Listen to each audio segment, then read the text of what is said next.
Yo, this is Jjuan Hakeem here with the Minds with Hakeem podcast, sharing an Iowa-based nonprofit, Jonathan House International. We have JHI's director with us today, here to share their mission statement. Our mission statement at JHI is walking with communities to bring spiritual and physical transformation. Now, tell us a little bit more about what you guys do at JHI. At JHI, we support international missions being led by local people. We support them through their operations, spiritual development, and economic development projects. Now, how can the Minds with Hakeem community support you guys and stand behind you? There's a few different ways to get involved. You can become a sponsor either of a child, support one of our leaders working in different countries, volunteer with us, really anything that you feel like you have a gift to give. We want to receive it and we want to help others with that. Now, tell us how the Minds with Hakeem community can financially support JHI. Even starting with as little as $5 makes a huge impact on our organization and those that we sponsor. Every little bit helps, and we just want to invite you to walk with us as we walk with communities. Nice. Now, last but not least, tell us where we can locate you guys and how can we get in contact with y'all. You can follow us on Instagram, Twitter, and our website at jonathanshouseintl.org. Welcome back to another episode of the Minds with Hakeem podcast. It's your host, Jjuan. What's up, everybody? Good to be back in front of y'all. And guess what? With y'all brand new co-host, Sammi, my fiance. Say what's up to the people, baby. What's up, people? Cool. We got some new and exciting things going on. We starting some fun segments where you guys will be able to understand and pick my brain and get perspective from me, as well as does our lovely experts that will still be coming up. So I won't be up here in you guys' face too much, but Sam is kind of going to lead this interview, and Sam will be on more interviews too. So you guys will be seeing that beautiful face that I've been blessed to have a lot more. So take off, baby. You're so sweet. So really the idea behind this new segment is we just think it would be a good format to listen to Jju and the things that he's learning and growing and challenging himself with real time. So sometimes on the regular episodes of the podcast, we get to hear stuff that Jju has learned throughout his life, but this is what's happening right now. This is what Jju just learned on a podcast 2 days ago, or what he saw happen in the news, or what he's reading right now. Yeah, and because you do pick up on a lot of things real time, so I think this is a cool way to hear that. So one thing that you are consuming and learning from right now is this book that you've been reading. Can you share what book that is? Yeah, this book is called Principles by Ray Dalio. He's a owner of Bridgewater's investing company, and also like a multi-billionaire. He made it through a ton of decades. I think he's like 70-some years old right now, and he had a book called Principles that dropped in the recent years, and it's getting some good takeaways from there. I hope you guys can learn a little bit from it. You came to me last week, I think, and you were like learning so much from this book, and you said, Sam, I'm challenging myself with these two things. You're going to be better in these two areas, and that is being more open-minded and being radically transparent. So that's our topic for this episode. That's what we're going to talk about. And can you elaborate on what that means? Which one would you like me to start with? Because they're pretty different, you know. They are. Which one came up first in the book? Being radically open-minded. Okay. Was one that. So, kind of like what that is and what it's helped me do with the podcast, and like every other thing that we have going on is just like not just being open-minded, but like radically open-minded. And what radical means, you know, like it's in the sense of like top tier, like almost like to a point where you're crazily open-minded. And like the way that Ray breaks it down in the book is just like a form of be open to like constructive criticism, and be open to like even criticism like that you think won't even benefit you. Be open to it. Don't take it personal. And like I think as in his position, he had to do that with his small knit team that now is a team of over 2,000 people. But his business started out with like just 5 employees, and like this is a principle that he talked about that helped change him and like help change his business, like when he was like radically open-minded with his team. Excuse me. Okay. And that doesn't mean being like radically open-minded with everybody, especially in this social media world. You can't take everybody's opinion as open-minded and think everybody's trying to pour into you. You got to be radically open-minded with people who you know truly invested in you and also your team. Like, yeah, you might be the hierarchy or the higher person in the situation, the CEO of the company, the manager in the business, but you still got to be able to listen to the people who working for you and making them feel evenly, like on an even playing field when they're giving you real raw feedback. And able to do that is a couple ways he talk about doing it is just let them know that you're open for it. Like, don't be like, yeah, tell me how I did on this, and you know somebody under you is gonna be like, oh yeah, you did good, even though they think you did a horrible job.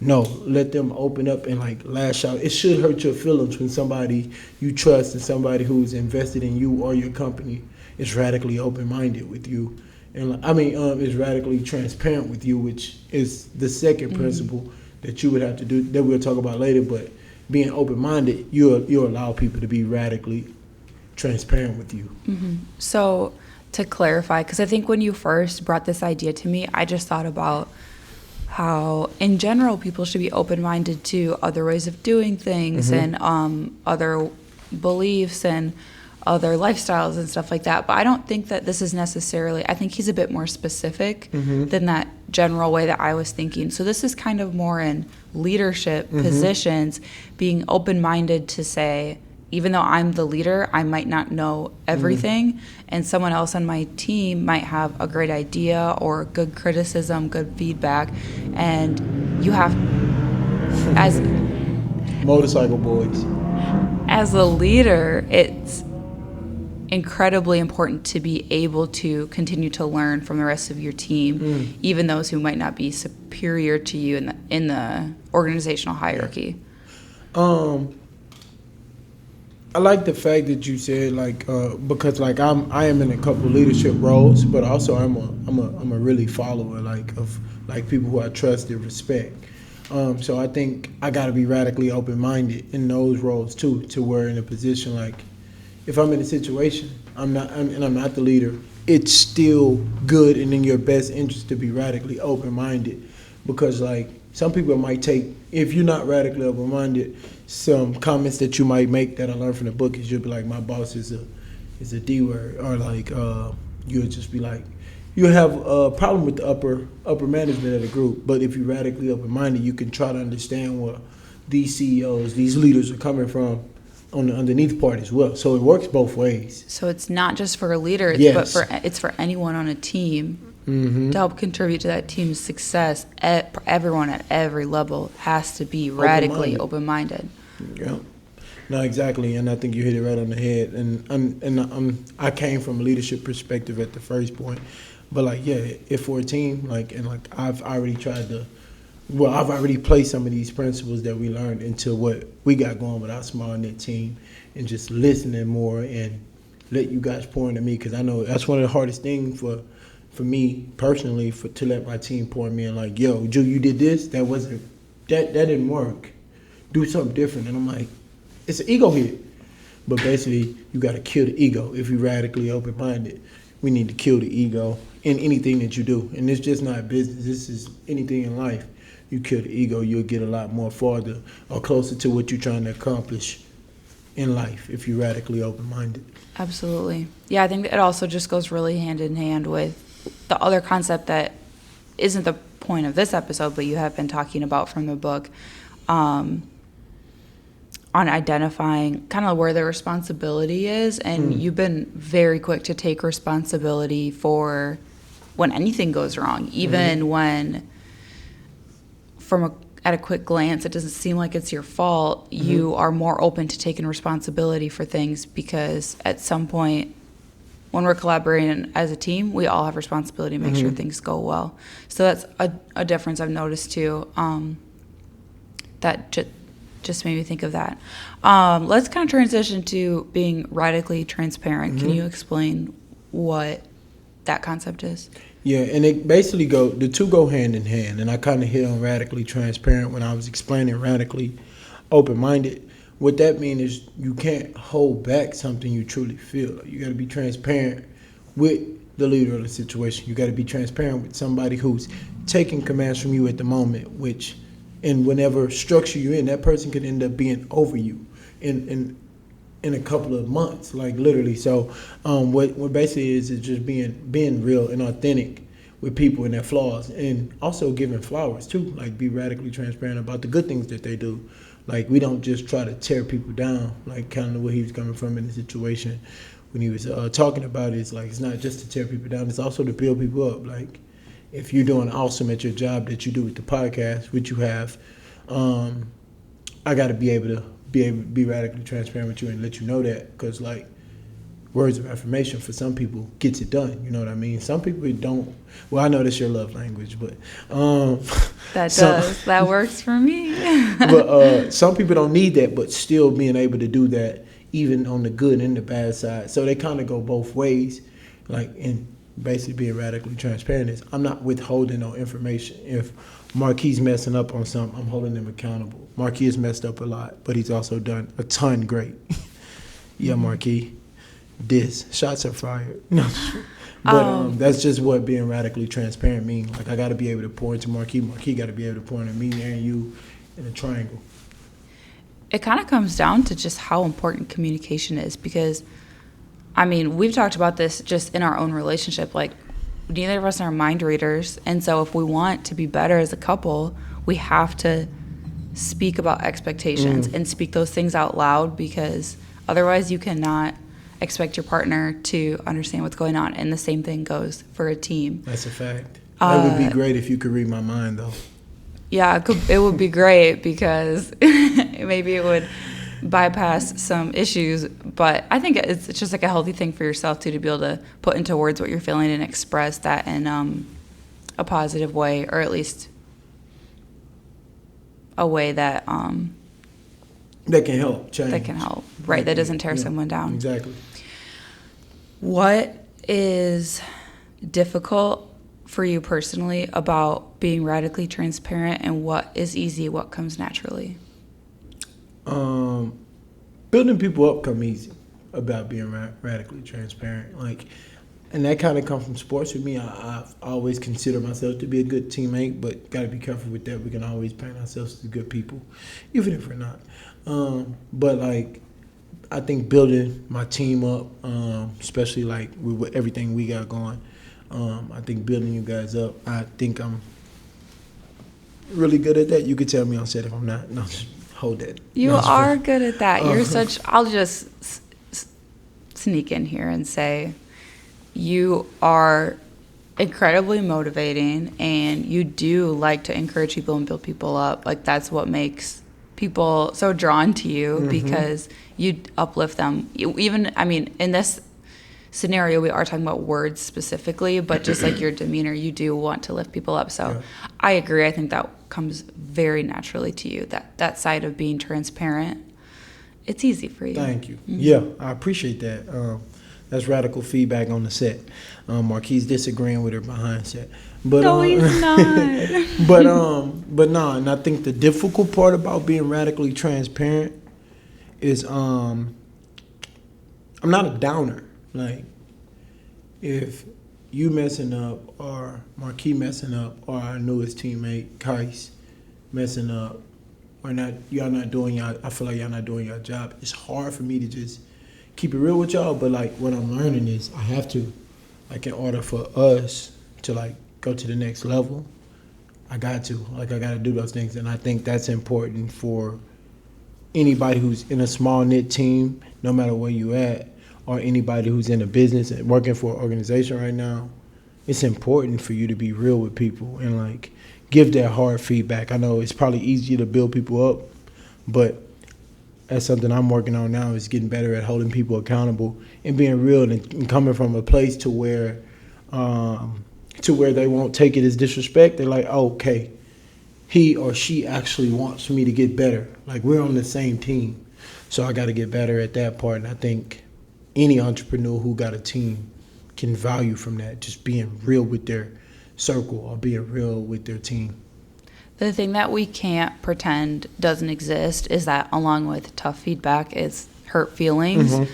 And so I can see why that would be difficult, because when someone lets you down or you are disappointed in the way someone's acting or doesn't live up to your expectations, the natural thing for you to do is just shut down and be in your feelings about it. And then there's no communication, which doesn't make anyone better. It doesn't solve anything.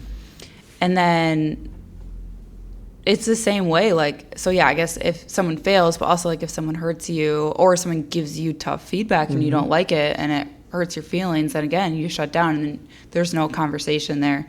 So it is tough. I mean, it's hard for everyone, but I'm glad that you were at least able to be honest to say this is a struggle, because that's step one, to not pretend like you're perfect and and nothing's hard for you. Step one is saying, this is kind of tough and I need to work on it. Yeah, I think I really think you just hit it right on the head. That's only step one in a multitude of steps, and that's a good flow back in. But we'll be right back with you guys after we finish thanking our sponsor. So check this out. I know when buying a home for the first time can be a very stressful process. But that's why it's good to give it a good lender like my buddy Jared Nicholson from Key Mortgage Group. He's so active to educate his borrowers and also let people be aware of their blind spots. This is a good man to make your lifetime lender, to make your process super, super stress-free, and don't be turned off by the housing process. You can follow him and find him at jnhomeloan.com. So let me spell that out for you. jnhomeloan.com. So tap in with him. Jared NMLS number is 1969744. I repeat that. 1969744. So I think there was a lot to unpack there with just those two concepts. And of course, there's more to talk about. But now that we've kind of been digging into these principles, I want to know what else you've been learning in this book, and if there's anything else that stood out to you. There's a lot that stood out to me. But I think the one thing that I want to hit on is just the 5 steps Ray presented to get what you want out of life. And like I said, this don't have to be for business. This don't have to be. This can be for whatever you want. Like, you can literally have plans to do anything with these 5 plans. And the first one is set clear goals. Like, if you want to go to every mountain in the world with your fiance or your wife, and that's the first step. Do you want to do that? No. I think one of my friends are doing. I think Jjuan Hakeem doing that. Or is it national parks? Anyway, shout out Jjuan Hakeem. Yeah, hand claps. The second is identify and tolerate your problems. The problems. Maybe you need a better car. Let's say if we're going to mountain road trips. Identify and do not tolerate your problems. My bad. And then the third one is just diagnose the problems to get to the root cause of the issue. Like that's how you not push problems to the side, like small little quirks that goes on, and whatever you're trying to accomplish, do not sway away from it. Get it done. And then diagnose it, figure it out, and then get to the root cause. And then the fourth one is I was on 3, right? Yeah. The fourth step is design a plan. So after you diagnose and you get to the root cause of your problem, design a plan of how you're going to properly attack it. And then make sure your plan is accessible to where you can modify it and like track it. Whatever the problem is. Like, I know we got a small goal on the podcast. That's our business. But we trying to design a plan and we working at it now. Something that I learned, and I immediately put it into what we got going. Yep. And then the last and final step is push through to completion. So basically, I love the last step the most because, well, without any of the steps, you're gonna fail. So I think this is one of the most complete processes to like accomplish whatever you set yourself out or your team set themselves out to accomplish. But the last step is just sums it up. You can't be lazy. You got to go get it. Like you got to push through to completion, and like everything balance out, everything goes together. So if you're in a situation to where you probably your own person on your team, or you probably working in a small team, or you just starting your entrepreneurial journey, or you just starting a new position at work. At me next time. Shout out for real. But I think these are important 5 steps that can help anybody have clear goals. Identify and do not tolerate problems. Diagnose the problems and get to the root cause of them, and then design a proper plan, and also push through to completion. Keep doing your absolute best. Like that's y'all know that's a consistent message from the Minds with Hakeem podcast. But that was one big takeaway that I wanted to like point out. There's a lot. There's a ton. No, there's a lot to unpack there. I mean, just thinking about problems can be physical things like your equipment, your car, like you mentioned, your tech. But a lot of times they probably are relational things. Like you're just not communicating correctly, or two teammates aren't pulling their weight. Yeah, or like wanting to see the other one succeed, or whatever it is. Problems can be physical or relational, and sometimes one is harder than the other to solve. But like, I think the relation is harder because dealing with people, we're weird. Yeah, and we all have personalities, and no one's personality is like wrong. I mean, and you do need differences as your team grows. You're going to need some diversity of thought, but that does create problems. And I think, we maybe have said this on the podcast before, but something I say all the time is just because it's hard doesn't mean it's good. Yeah. And just because it's good doesn't mean it's going to be easy. It's 2 ways of thinking about it. And if something's super easy, what are you going to do to challenge yourself to make it better? And if something is really hard and difficult, it doesn't mean give up. But it's worth diagnosing the problems because it's something that's worth continuing on and doing. And nothing that's incredibly great in life, I doubt that it came easily. No, for sure. And I'm glad you kind of opened it up to that side, because the book talks a lot about evolving. Like even if you like master one step in your situation, whatever you're doing, what's next? Okay, like I said earlier, we got a plan that we're doing in this 5-step system right now. It has nothing to do with relationships. We probably need to put some plans in that put this plan in with that got to do with relation. If we ever had that problem, thankfully we haven't. But this works for everything, like you said. Like this works for any problem, relation, tech, whatever. Like literally whatever you're doing. Like this covers all aspects of it. And just like you're talking about stuff being too easy, evolving. Like when you master something, let's go to the next level. Okay, we did that. All right, let's continue to do that, but let's evolve. Let's do something harder. Challenge ourselves, go up. Nothing comes easy, like you just said, if it's good, but it don't have to be good to be hard. I want to ask the question, and your answer could come from goals within this team and this podcast, or just something you've identified in any area of your life. What is a problem that you've seen that's standing in the way of getting to your goal? Consistency,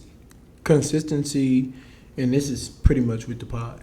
Consistency is one of the biggest things that anybody trying to accomplish a goal, you have to master. Like if you're trying to win an NFL championship, you got to consistently hit the weight room, hit practice field, hit film room. You can't just skip. You can't miss beats. Like the good teams, the championships teams, you feel that energy, that camaraderie throughout the whole team, throughout the coaching staff, throughout the leadership, throughout the people who probably just there to practice. But if you don't have that practice squad, you can't win the championship because you ain't got bodies. So everybody's equally important. Like Tom Brady is just as important as the guy who rush him at practice on the defense, who never touches the field on the game.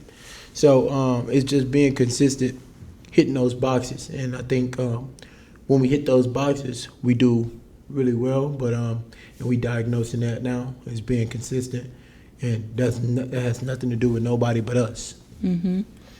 Yeah, whether or not we're consistent, good things are going to end up being released. Mm-hmm. But how much closer are we getting to our goals? Yes, there you go. That's good stuff. That's good.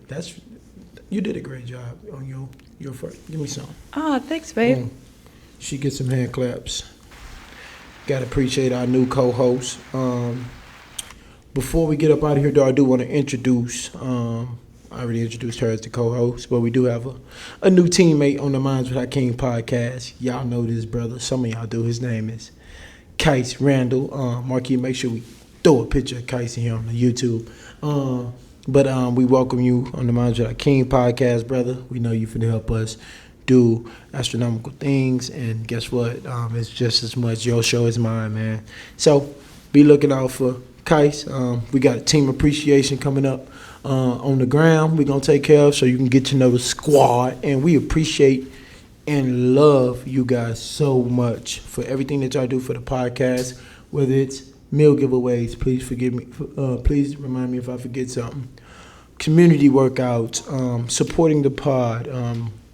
We need more of that. Buying our merch. Oh, we did sell out. Man, the Minds community get a hand clap. Yeah, Marquis, you already knew. We sold out on our first merch drop. There you go.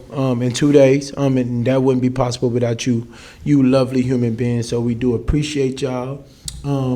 For those of you watching on YouTube, make sure you hit that thumbs up button so you give us that love. And also, if you ain't already did it, go on, subscribe and share this podcast with a couple of friends.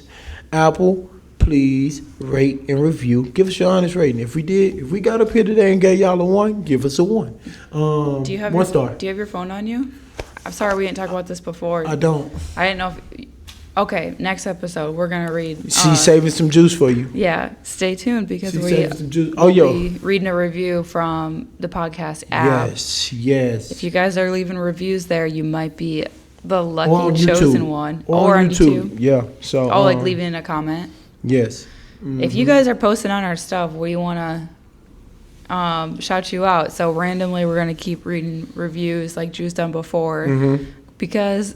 if you're showing us love, we want to show you love right back. Absolutely. It's all love. And you know what? How we ended, that wraps up another episode of the Minds with Hakeem podcast with your host, Jjuan Hakeem, and your co-host, Sammi Hakeem. You heard that?